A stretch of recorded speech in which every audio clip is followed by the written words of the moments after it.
Irmãos, irmãs, que Jesus, o nosso Mestre, possa depositar sobre nós a sua paz.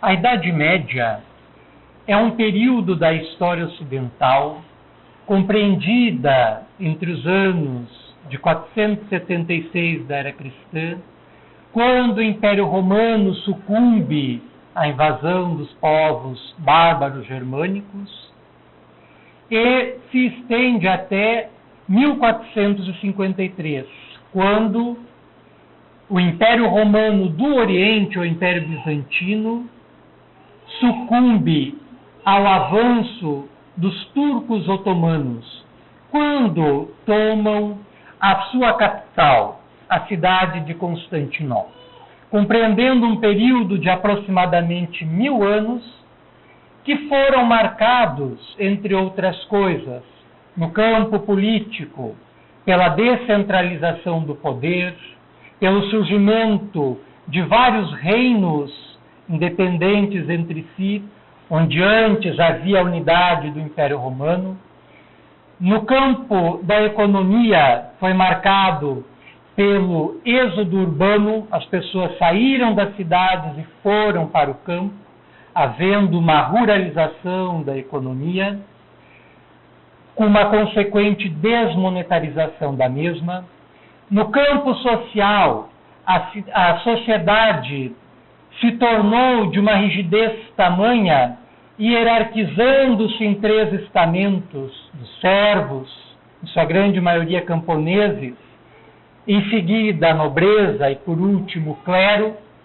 No campo religioso, sobressaiu-se a Igreja Católica como única instituição que conferia uma relativa unidade ao mundo fragmentado da Europa Ocidental.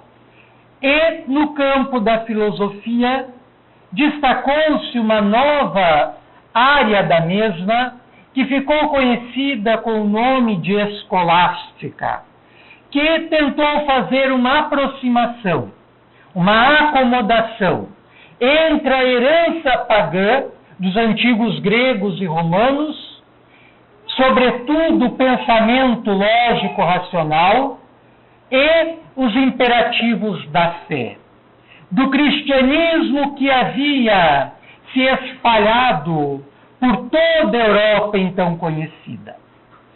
E os pensadores que se propuseram na empresa da escolástica procuraram subordinar a razão à fé. O pensamento lógico-racional servia para justificar os dogmas da fé. Nesse âmbito, no século XI da Era Cristã, destacou-se uma figura ímpar, Anselmo de Aosta, grande monge beneditino, que se tornaria mais tarde arcebispo em Canterbury, na Inglaterra, e mais tarde ainda seria canonizado pela Igreja Católica como Santo Anselmo. Santo Anselmo viveu entre os anos de 1033 e 1109, e os seus anos mais fecundos foram justamente os anos de 1076 e 1077, onde, na reclusão monástica, pôde mergulhar numa introspecção profunda e produzir as suas 2 principais obras, o Monologion, ou Solilóquio, e o Proslogion, o Colóquio. Em ambas, predominava a preocupação de entender a divindade, entender a existência de Deus, entender os atributos divinos. Na primeira das obras citadas, no Monologion, Anselmo de Aosta procura estabelecer algumas provas, algumas evidências, alguns argumentos lógicos para justificar a existência de Deus, que são chamados de provas a posteriori, porque partem dos efeitos para a causa. Do Criador, aliás, do criado, das criaturas, para o Criador. E a primeira prova, o primeiro argumento exposto por Anselmo de Aosta, derivaria da tendência que as pessoas possuem, de uma forma geral, de escolherem sempre por aquilo que lhes parece melhor, por aquilo que lhes parece a melhor coisa, que lhes parece bom. Deste princípio, Anselmo deduziu a existência do bem absoluto, da bondade absoluta que repousaria em Deus. O segundo argumento, a segunda prova, derivaria da grandeza, não da grandeza espacial, mas da grandeza qualitativa, em que, para que a mesma existisse, segundo Anselmo, deveria haver uma grandeza maior, uma grandeza absoluta, que repousaria igualmente na divindade. Um terceiro argumento, uma terceira prova para a existência de Deus, que não estaria circunscrito a nenhum princípio fundamental, mas sim ao ser em si mesmo, e que Anselmo expressa da seguinte forma: tudo aquilo que existe, existe em virtude de alguma coisa ou em virtude de nada. Assim, ou se admite a existência do ser em virtude do qual as coisas existem, ou nada existe. Mas, como existe algo, existe o Ser Supremo. Através deste princípio, ele enxerga nas coisas existentes no mundo como exigindo um Criador para as mesmas. A existência de Deus seria necessária para justificar a existência de tudo que existe no mundo. As criaturas demandariam um Criador. E a quarta prova, o quarto argumento de Anselmo, diria respeito à perfeição. A perfeição encontrada nas coisas, sobretudo na natureza, numa flor.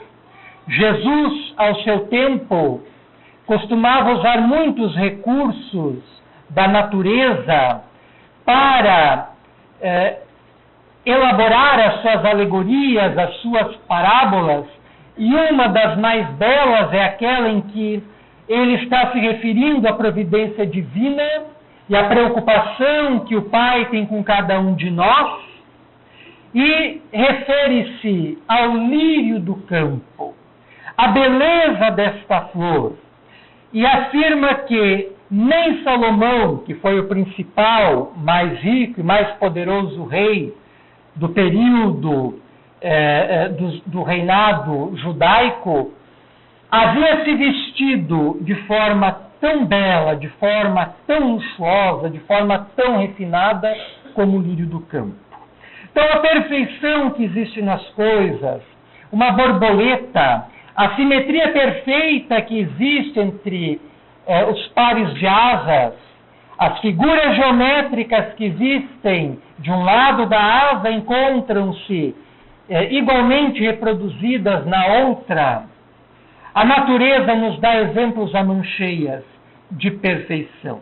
Então, segundo Anselmo, a perfeição existente no mundo, na natureza e também no ser humano, em alguns aspectos, demandaria também a existência da perfeição absoluta, que repousaria igualmente em Deus. Santo Anselmo faz uma distinção muito importante entre a existência de Deus e a natureza de Deus.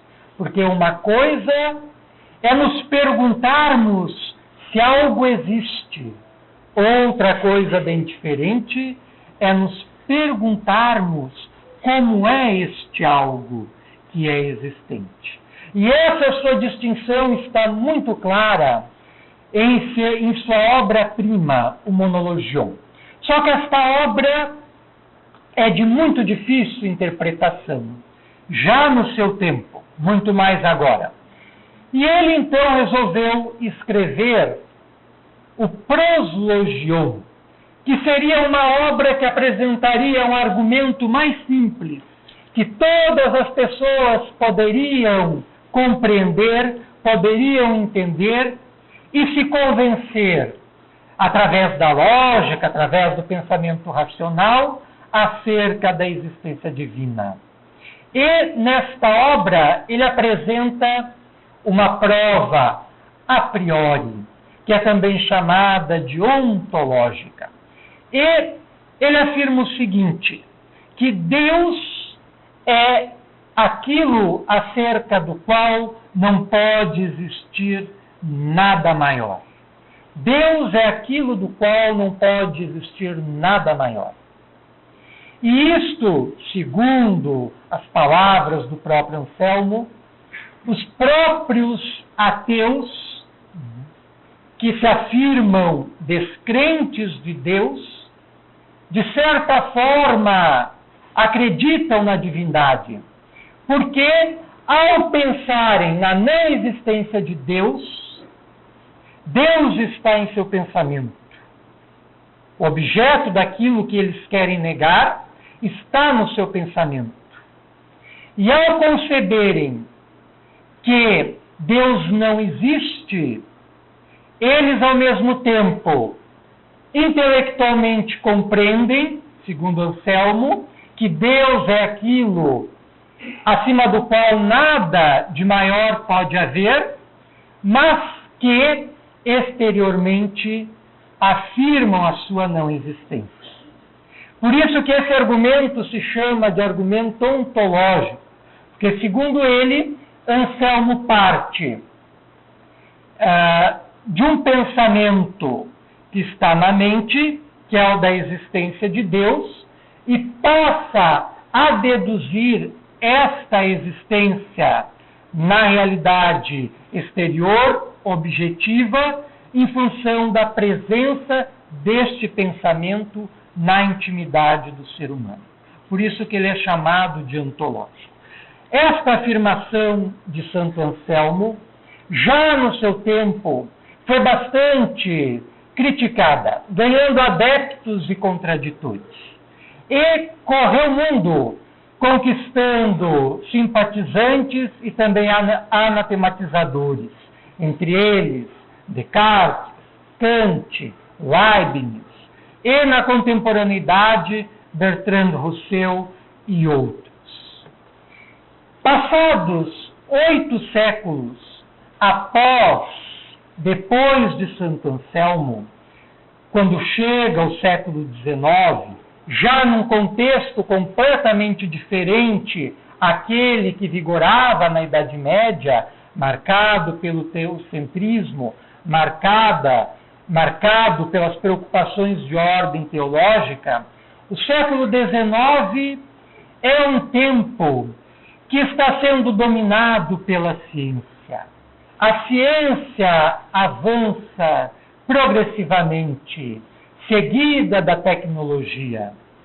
O processo da industrialização acentua-se e cria um novo tipo de relações sociais, cujas consequências se acham refletidas até na atualidade, nos dias que vivenciamos hoje. É o século do ceticismo na filosofia e na religião.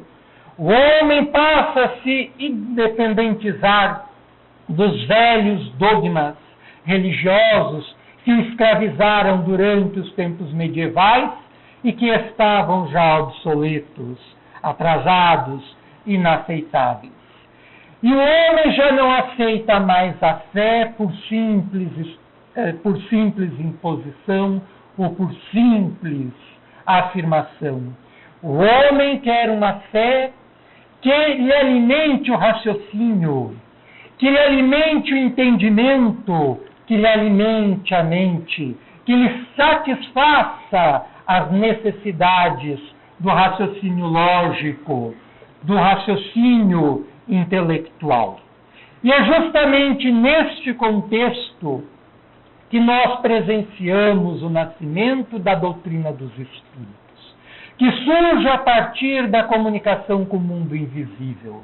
São os mortos, quebrando as campas tumulares, para se apresentarem mais vivos do que nunca, atestando a realidade transcendente da imortalidade. O ser é um ser dotado de imortalidade.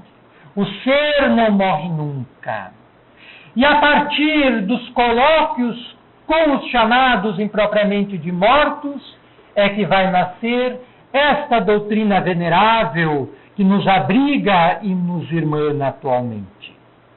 Fenômenos mediúnicos espalham-se por toda parte, da Europa, da América, da África, da Ásia, da Oceania, concomitantemente, como que querendo despertar a humanidade para a sua realidade espiritual. E é aí que aparece a figura ímpar de Allan Kardec, que vai codificar uma doutrina magnânima a partir das comunicações que vai passar a ter diretamente com os espíritos através de diversos médiuns ou que chegarão até ele de diversas partes do mundo endereçadas pelos adeptos, pelos seguidores dessa nova doutrina. Nenhuma outra doutrina na história da humanidade desenvolveu-se com tanta rapidez, com tanta velocidade, como a doutrina espírita.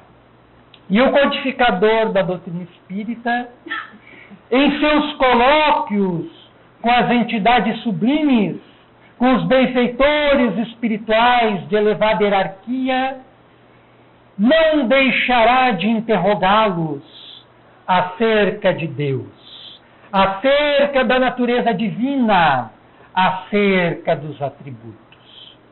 Todos os espíritos interpelados por Kardec quanto à existência de Deus, inclusive aqueles mais perturbados, que se manifestavam nas mesas mediúnicas, quais ocorrem na atualidade nas sessões espíritas do Brasil e do mundo, nas sessões voltadas para o trabalho da desobsessão, mesmo aquelas entidades perturbadoras com as quais o codificador travara contato, não se atreveram a negar a existência de Deus.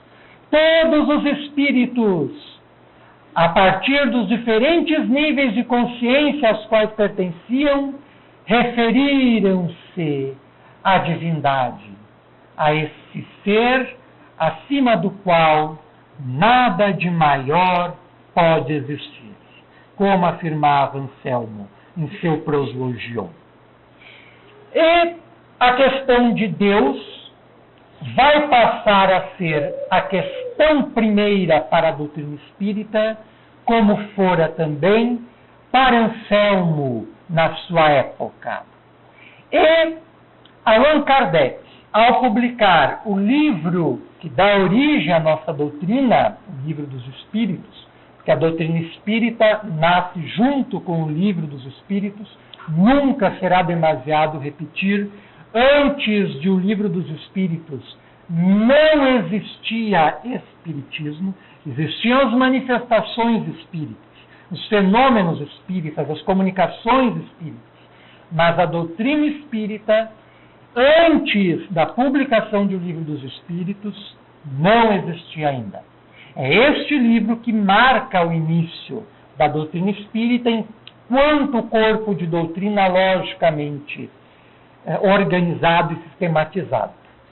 E é justamente o primeiro capítulo desta obra magnânima que servirá para tratar da questão primeira.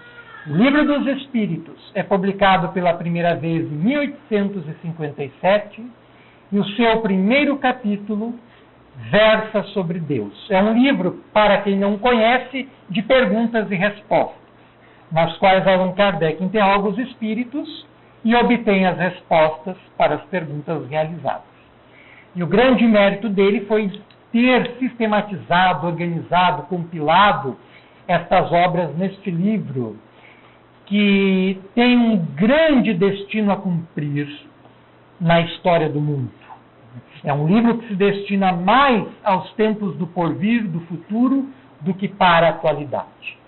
E neste capítulo, Allan Kardec dividiu em 4 partes, em 4 itens. O primeiro, Deus e o infinito. O segundo, provas da existência de Deus. O terceiro, atributos da divindade. E o 4º item, panteísmo. E nós podemos agrupar esses 4 itens em 2 categorias.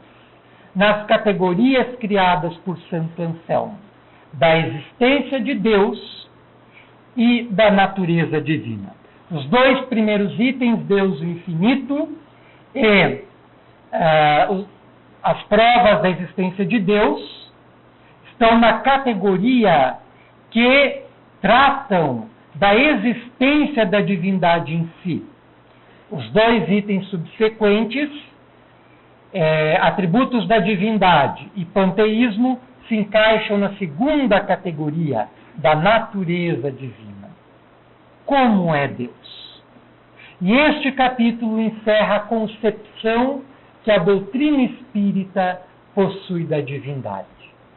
Já na primeira questão, Allan Kardec pergunta aos imortais: o que é Deus? E os mesmos respondem: Deus é a inteligência suprema, causa primeira de todas as coisas. Não há definição mais sucinta, mais concisa e ao mesmo tempo mais profunda, mais sublime, mais bela do que esta que os espíritos dão da divindade. Deus é a inteligência suprema, causa primária de todas as coisas. Na questão terceira, Allan Kardec interroga: pode-se dizer que Deus é o infinito? E os espíritos respondem: definição incompleta.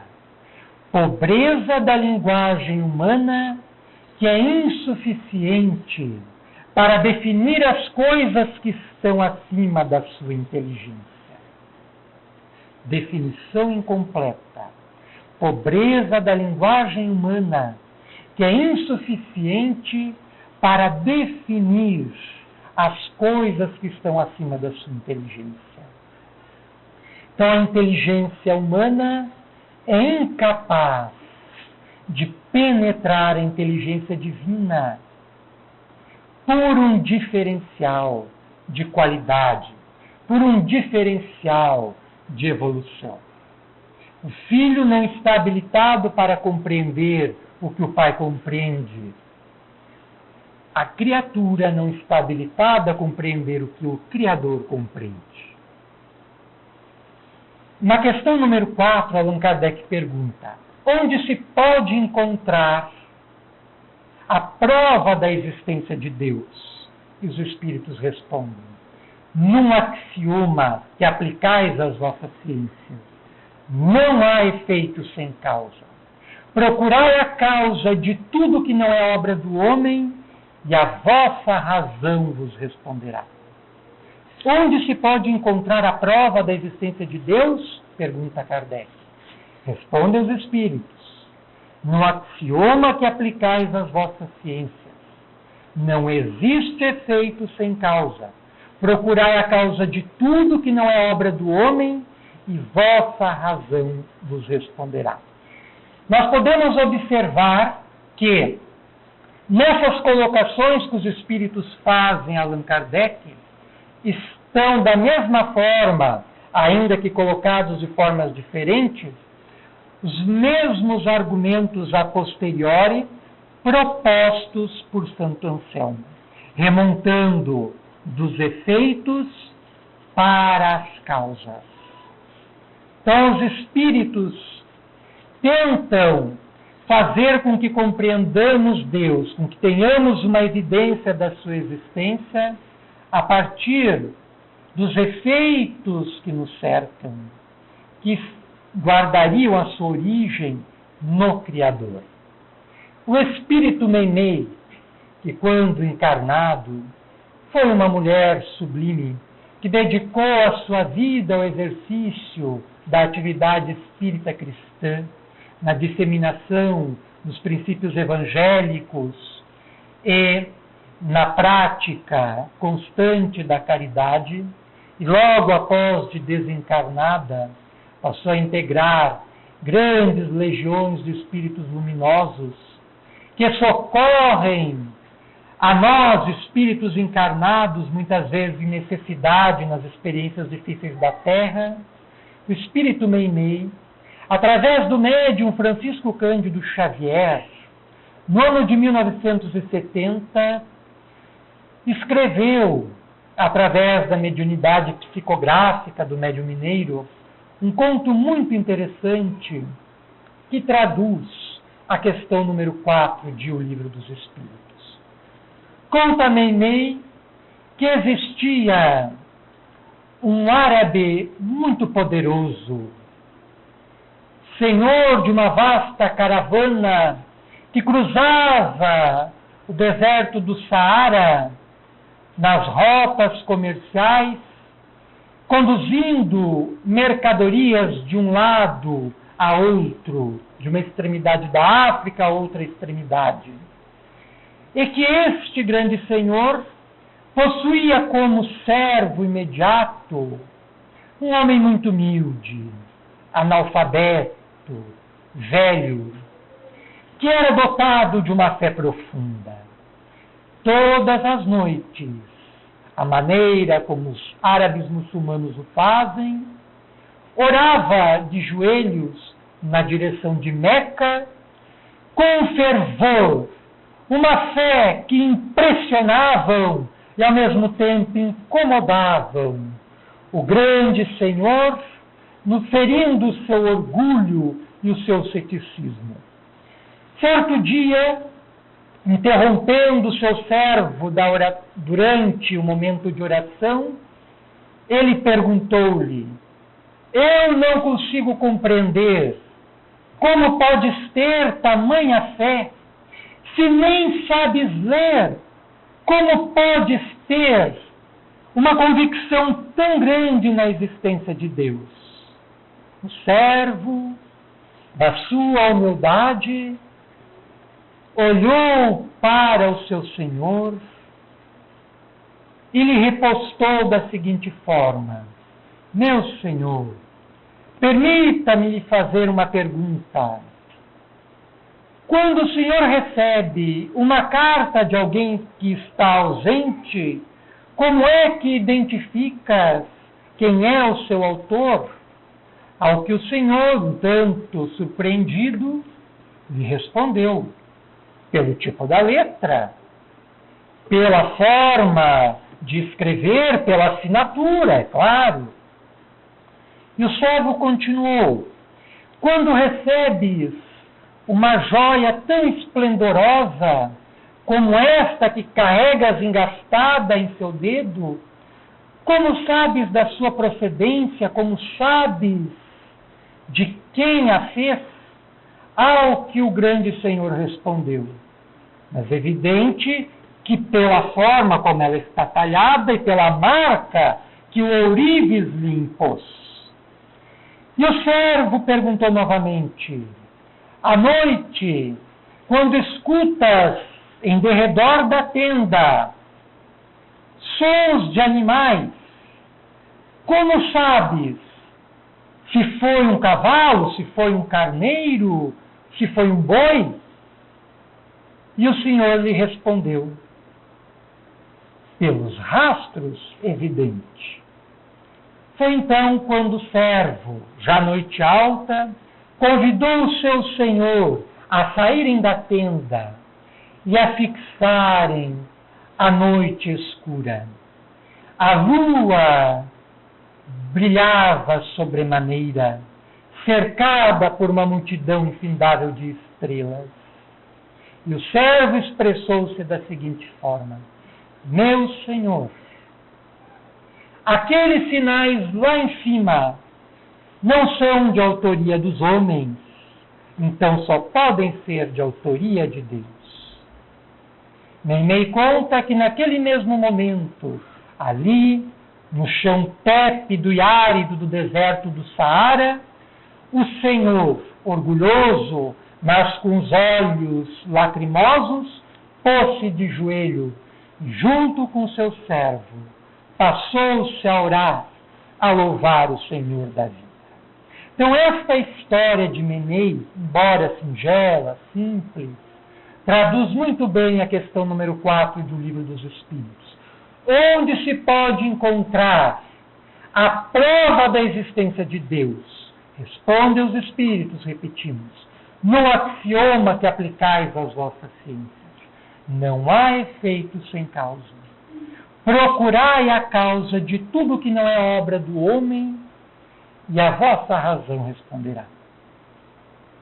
Mais recentemente, ainda no século XX, um grande cientista norte-americano chamado Cressy Morrison estabeleceu, através do raciocínio lógico-dedutivo, o que para ele era uma prova matemática da existência de Deus. Ele faz o seguinte raciocínio.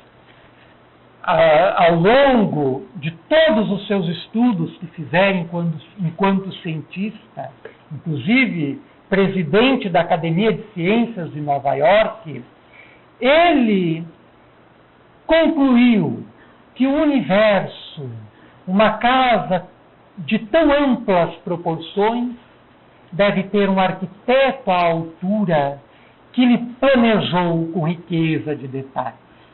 E ele faz o seguinte raciocínio. Se você tomar 10 moedas de 1 centavo, numerá-las de 1 a 10, colocá-las no bolso da calça, sacudir esse bolso e tirar uma moeda, a chance de tirar a moeda número 1, como se sabe, é de 1 em 10. A chance de se tirar, uma vez de cada, a moeda de número 1 e a moeda de número 2 em sequência é de 1 em 100.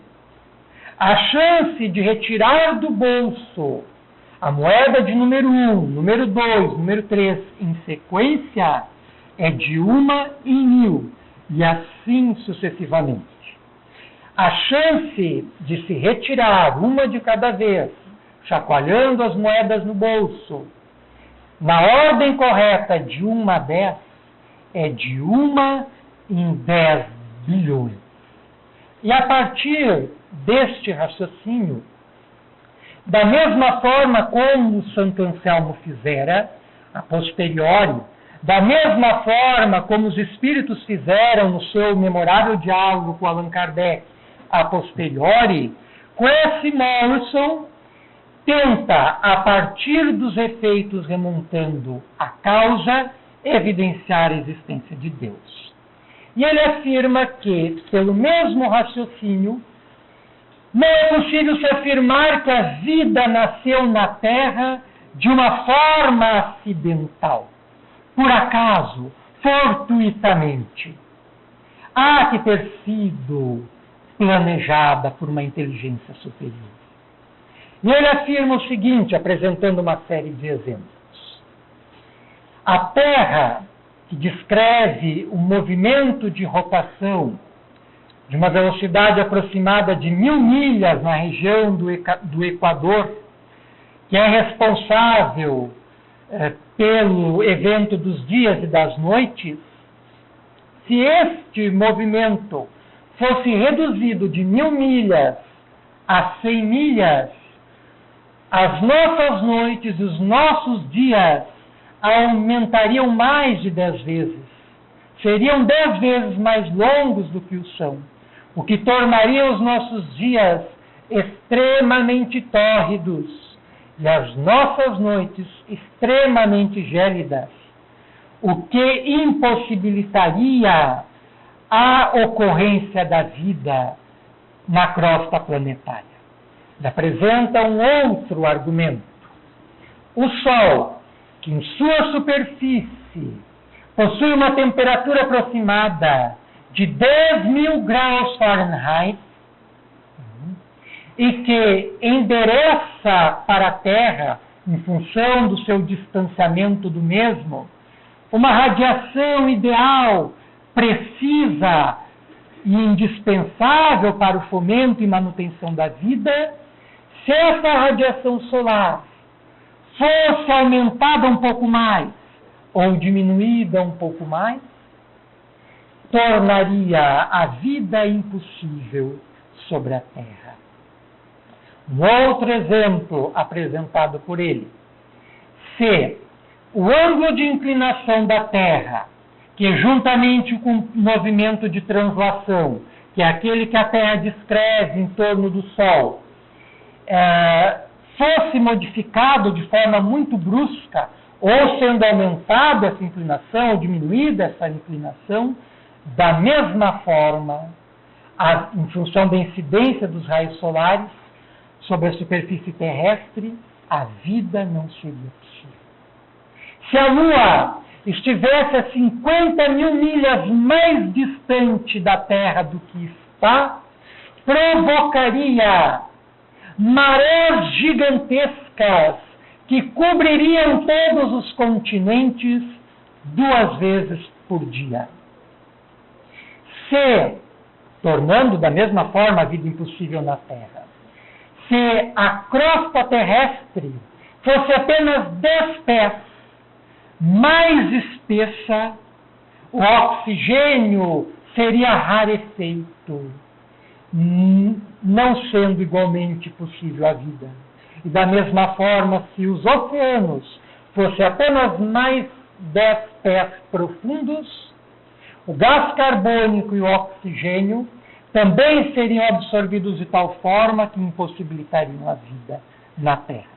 E a partir desse raciocínio, Kress e Morrison conclui que justamente por estes exemplos e por muitos outros, a vida não pode ser um acidente sobre a Terra, nenhuma chance em 10 bilhões de chances.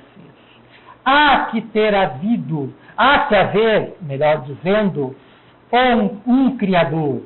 Há que haver uma inteligência maior por trás da criação da vida, da criação planetária, da criação do cosmos por inteiro. Então, esses 2 exemplos do conto de Menet e esse breve relato do raciocínio do cientista, do Dr. Kress e Morrison, ilustram brilhantemente a afirmação dos Espíritos, na resposta que deram à questão número 4 do Livro dos Espíritos. Onde se pode encontrar a prova da existência de Deus? Num axioma que aplicais às vossas ciências. Não há efeito sem causa. Procurai a causa de tudo que não é obra do homem e a razão vos responderá. Nós é que muitas vezes não queremos enxergar, por nenhum dos meios possíveis, a existência proeminente deste Ser Supremo, no qual guardamos a nossa origem e a nossa destinação. Mais adiante, Allan Kardec, continuando o diálogo com os espíritos benfeitores, passa a investigar a natureza de Deus, refletindo ainda com Santo Anselmo. Uma coisa é nos perguntarmos se algo existe, outra coisa é nos perguntarmos o que é este algo. Embora os espíritos já tenham esclarecido na questão número 3 que a nossa mente, ou melhor dizendo, a nossa linguagem é muito pobre para definir ou compreender algo que a pobreza pequenez da nossa mente não consegue, Allan Kardec passa a investigar a natureza divina. Na questão número 10, pergunta aos espíritos: pode o homem compreender a natureza íntima de Deus? Ao que os espíritos respondem: não. Falta-lhe para isto sentido. Nós, como é sabido, possuímos apenas 5 sentidos bem conhecidos. Estamos caminhando para um 6º, que inclui as nossas funções psíquico-paranormais, estudadas pelas ciências parapsicológicas e psicotrônicas, e inclui também a mediunidade, aprofundadamente estudada pela doutrina espírita. Mas os espíritos, quando descrevem a vida em outros mundos, em outros planos existenciais, fazem referência a que determinadas criaturas que se encontram em patamares evolutivos maiores, nos mundos em que estão encarnados, são dotados de 10, de 20 ou mais sentidos, apreendendo, percebendo, captando a realidade de forma diferente da qual nós aprendemos, da qual nós percebemos, da qual nós captamos. Esclarecem os espíritos, nos falta o sentido. E na questão 11, Allan Kardec pergunta ainda: será dado ao homem um dia compreender o mistério da divindade? E os espíritos respondem: quando houver o espírito se afastado de toda influência material, quando, pela sua perfeição, houver se aproximado de Deus, ele o verá e o compreenderá. O mesmo ensinou Jesus quando, de sob o monte, pronunciou o seu discurso inesquecível, conhecido como Sermão da Montanha, na sua parte inicial das bem-aventuranças, no capítulo que está no Evangelho de Mateus, capítulo 5, versículo 8. Bem-aventurados os puros de coração, porque verão a Deus. Então, os espíritos associam a posição evolutiva em que jaz a consciência a sua faculdade de melhor compreender a divindade. Por ora, as nossas limitações nos impedem de apreender de forma mais imediata, mais objetiva, a existência divina, mas podemos senti-la. Tanto que numa questão anterior, que esquecemos de citar, a questão número 5, Allan Kardec pergunta aos espíritos: que dedução se pode fazer da crença instintiva que todos os homens possuem acerca da existência de Deus? E os espíritos respondem: a de que Deus existe. Pois, de onde lhes viria esse sentimento se não possuísse uma base? É ainda uma consequência do princípio de que não existe efeito sem causa.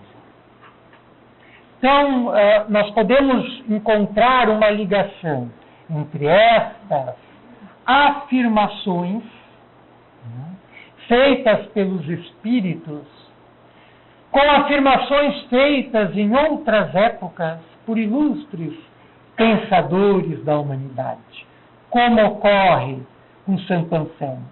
E nós visualizamos uma unidade de pensamento que entrelaça todas as grandes doutrinas intelectuais, filosóficas, científicas e espirituais, que já surgiram, que ainda surgirão sobre a Terra, todas refletindo as verdades soberanas, todas nos encaminhando para a inteligência suprema, causa primária de todas as coisas. Como não é possível compreender a natureza íntima de Deus, Allan Kardec faz um estudo da natureza divina a partir do que Deus não pode deixar de ser. Se o ser humano, na atualidade evolutiva, não é capaz de compreender tudo que Deus é, ele pode compreender tudo que Deus não pode deixar de ser. E Allan Kardec aponta os seguintes atributos para a divindade. Deus é eterno. Nós temos muita dificuldade para compreender o conceito da eternidade, porque nós estamos no tempo, nós estamos no espaço, e a nossa mente está presa a isso. Então, tudo que foge ao tempo e espaço é difícil de ser entendido, é difícil de ser compreendido pelo nosso intelecto, pela nossa inteligência. Então, a eternidade é um conceito difícil de ser aprendido. Então, não temos como divisar um início para Deus. Deus sempre existiu. Existe de toda a eternidade. Deus é único. Se muitos deuses houvesse, não haveria unidade de plano na construção, na edificação do universo. Deus é onipotente, ele dispõe do soberano poder, porque ele é único. Porque se houvessem muitos deuses, como queriam os gregos na sua concepção mitológica e politeísta, nós teríamos o retrato do Olimpo, uma divindade central, Zeus, disputando o poder com divindades menores. Poseidon, o deus dos mares, a sua esposa Hera, sua filha Atenas, Netuno e tantos outros.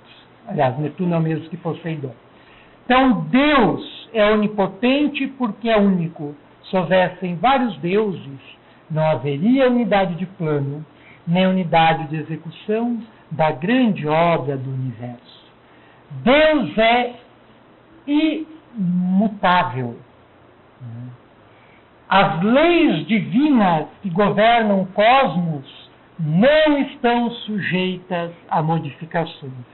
As leis humanas, sim, evoluem com os tempos e com os lugares, modificam-se de acordo com as tradições. Mas a lei divina é invariável, é a mesma aqui ou acolá.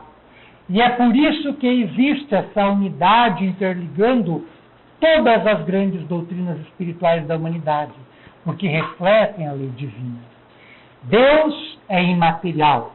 A sua natureza difere de tudo que é matéria, porque se assim não fosse, estaria sujeito às transformações a que a matéria está sujeita, o que não ocorre. Deus é soberanamente justo e bom. A sabedoria das suas leis atestam a sua justiça e a sua bondade. Então, Allan Kardec apresenta, ainda no Livro dos Espíritos, um singelo estudo acerca dos atributos essenciais que a divindade deve possuir para ser Deus, apresentando desta forma a concepção que o Espiritismo possui da divindade, que pode ser resumida como o afirma a primeira questão do Livro dos Espíritos: a inteligência suprema, causa primária de todas as coisas. E nós, fazendo uma pequena análise de nossas vidas, de forma imparcial e minuciosa, por certo vamos encontrar a presença de Deus manifestada em mais de um momento em nossa existência. Sobretudo naqueles momentos dolorosos em que as circunstâncias nos pareceram as piores possíveis e que ali parece que de alguma forma nos aproximamos mais da divindade, nos ligando de uma forma mais substancial e profunda com Ele. Então precisamos encontrar Deus através das circunstâncias mais diversas do nosso dia a dia,